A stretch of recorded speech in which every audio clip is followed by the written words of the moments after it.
Difference between arranged marriage and love marriage simple അല്ലേ Bhai? Arranged marriage എന്ന് പറഞ്ഞാൽ നമ്മൾ ഉണ്ടാക്കുന്ന ബിരിയാണി ചേരുവകളൊക്കെ നമ്മൾ തന്നെ ചേർത്തതുകൊണ്ട് നമുക്കറിയാം അതിൽ കെമിക്കലൊന്നും ഇല്ല എന്നുള്ളത് അല്ലേ. പിന്നെ അവരുണ്ടാക്കിയപ്പോൾ നന്നായിരുന്നു, ഇവരുണ്ടാക്കിയപ്പോൾ നന്നായിരുന്നു, അതുകൊണ്ട് നമ്മളുണ്ടാക്കിയാലും നന്നാവും എന്നുള്ളൊരു വിശ്വാസം. പല പേരൻസിനും ഈ ഒരു വിശ്വാസം ഉണ്ടാക്കി കഴിഞ്ഞതിന് ശേഷമാണ് നഷ്ടപ്പെട്ടത്.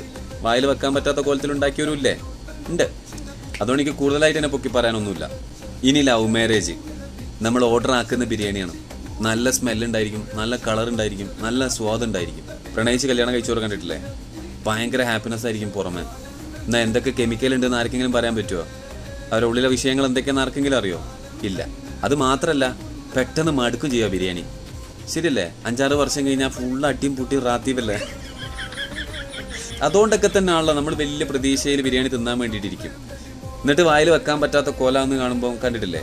ചിലവരൊക്കെ പയങ്കഞ്ഞി മതി എന്ന് പറയും, ചിലവർ മറ്റുള്ളവൻ്റെ പ്ലേറ്റിൽ കൈയിട്ട് വരും. അതൊരിക്കലും ചെയ്യരുത്. അത് വലിയ തോന്നിയാസമാണ്. കാരണം അത് എനിക്ക് അർഹിച്ചതേ അല്ല. ഇപ്പം പലരും അതിന് അവിഹിതം അങ്ങനെ എന്തൊക്കെ പറയുന്നുണ്ട്.